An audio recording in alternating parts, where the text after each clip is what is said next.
winning the first season of the NSL was like a dream come true, you know? I was so excited about it.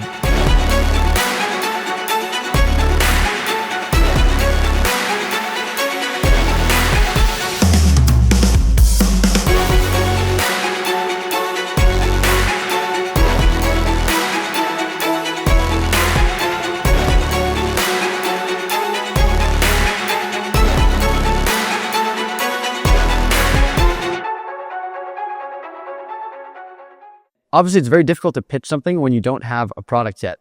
So we actually had no evidence of this is what a team looks like. These are what the jerseys look like. This is the match film. We had nothing to go off of besides, hey, we put on a great initial exhibition match, and this is what the rules are. Pretty quickly, we realized that the way to pitch someone that's kind of newer to the game is not by explaining the rules of the NSL. It's by explaining what do we want to do with the league.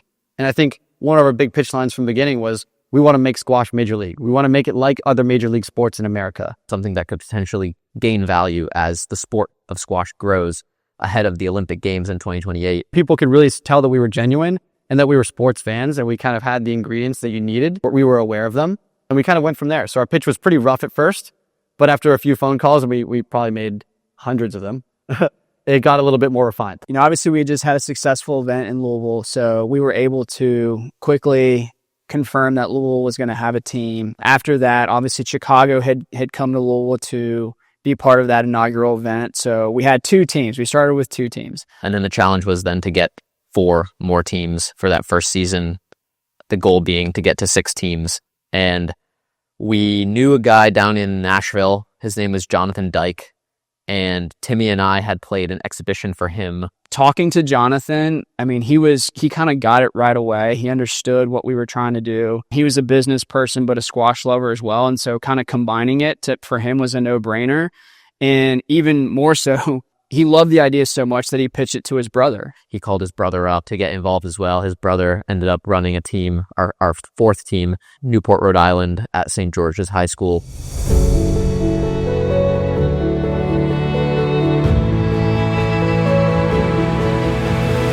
Four teams were locked in: the Louisville Colts, Chicago Grizzlies, Nashville Crushers, and Newport Dragons. The league was finally taking shape, but 2 more teams still needed to be confirmed to make Season 1 possible. Getting Team 5 and 6 was a lot harder. We had kind of exhausted a lot of efforts. We had talked to a lot of people in different cities. Luckily, I had just gone to an event in Atlanta, and I had a conversation with a few people there. And there was a guy named Chad Hood who was there, and again, a business person, huge lover of squash. He was really excited about the NSL as well. So Fernando pitched him on it, and he decided to buy a team in Atlanta. And the last team was New York. That came in kind of last second. We had to have a 6th team. We couldn't leave it at 5. Jonathan Dyke also kind of helped facilitate in getting an owner there in Elizabeth. And then my wife wanted to be involved because she obviously had helped me through the entire process. And so she jumped into the ownership group with New York, who ended up winning the championship. So, you know, the last team in, but they actually were the ones that took home the trophy in the first year. You know, looking back, those pitches we made probably sounded pretty silly, but I think the energy we had came across well to some people that were really successful. And I'm really happy that it ended up the way that it did. With 6 teams in place, the NSL crossed from concept to reality. Now came the hard part: assembling a first season from the ground up. Schedules, venues, rosters, officials, and broadcast. Each decision uncovering new challenges. Going from 0 to 1 is always the hardest thing for any endeavor.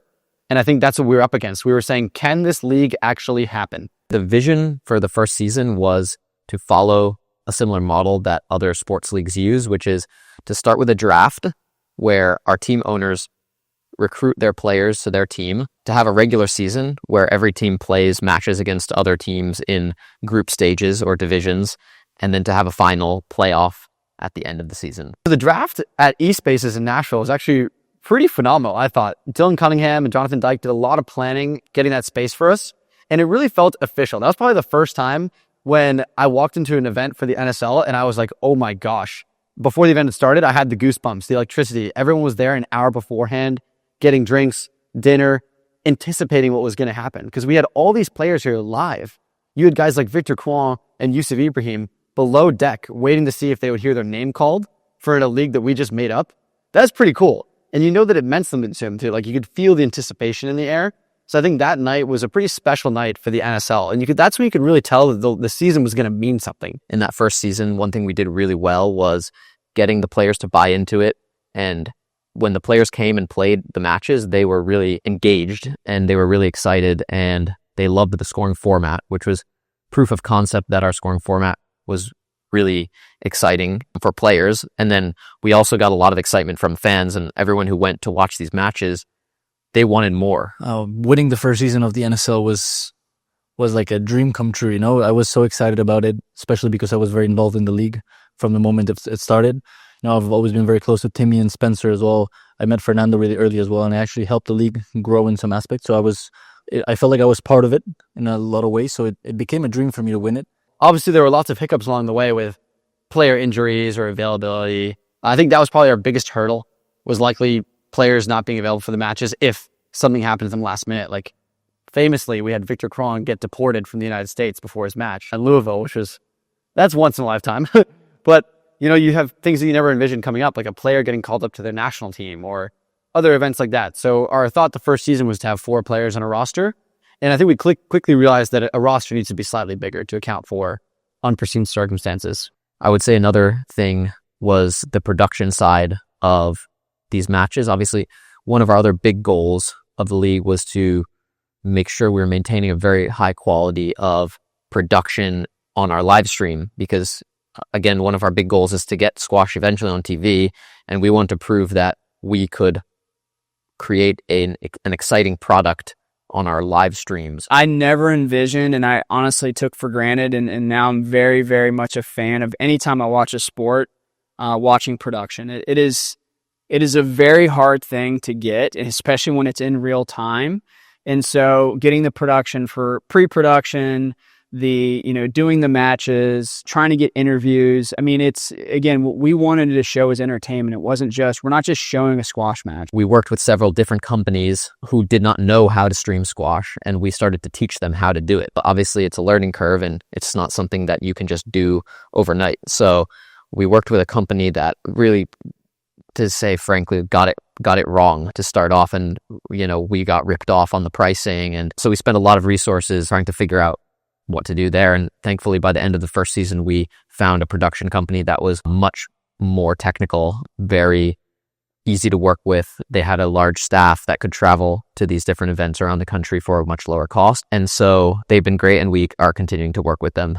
By season's end, the high stakes, unpredictable squash, and pace that carried to the last point proved the model could scale.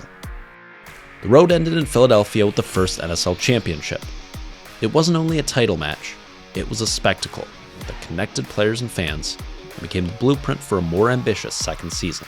I think we felt so good about how the season went. The finals was amazing. I still kind of watch it back sometimes, and even like the music when the match ended, like everything was just kind of perfect. The NSL finals ended up being a different kind of animal than I had ever expected. The energy that I felt on that night before the match and during the match and after the match, it felt bigger to me than the US Open final, which I was at. But to me, that match in the finals, and specifically the way it went down from start to finish, it showed that like we just did something that had never been done in squash. In particular, like that last segment when I played with Sebastian, who is one of the more exciting players on tour, the way it went down, it was just awesome. Yes, the 5 last minutes with Timmy was really intense. We did a really good job to get a lead, and because that was the most important for us, to get the lead and to trying to create a gap. And the last 5 minutes were really intense. We could feel everyone outside were watching with electricity, and we did some really good rallies. Timmy was playing so well, and I was like on the edge all the time, running,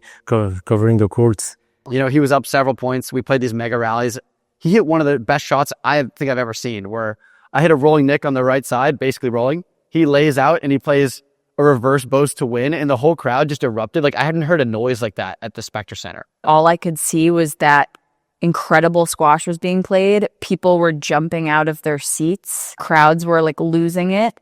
And I don't think you see that even remotely often enough as we should in our sport. And I just remember after that match just feeling like, we'd really crushed it. We'd really nailed it on the all the details. And that felt pretty good. And it also kind of gave us confirmation that I think we could also reproduce this for all of our matches if possible. I mean, as a player, it showed me how much we really wanted to win and how it meant something to Jonathan, our owner, or to Dylan, the coach, or to the fans back home. We got so many messages, and it was people rooting for us and the energy it brought. So as a player, it showed that people wanted to win, and the teams, I think, that didn't make the finals or the playoffs, they really wanted to be there. And so I think from there, you could see that all the coaches were already thinking about how to get back to the finals or get to the playoffs next year. So I think it was already establishing like the stakes on the season and what it meant. Coming up on episode 5, Expansion. The first ownership group that we brought in the second season was Philadelphia. I don't want to do this by myself. I just thought it was an opportunity I couldn't pass up. We made it a priority in year 2 to add the women. Just wanted to be involved, and I'm quite frankly very grateful that there was an opportunity. I don't think we expected how much work it would be to bring these new teams on and onboard them. And this year we had 14 of the top 21 players just on the men's side. We realized pretty quickly that as the league expanded, it needed so many man hours that all of us together were not able to provide because there's just not enough time in the day. We had fun. We've created this, but does it need to continue?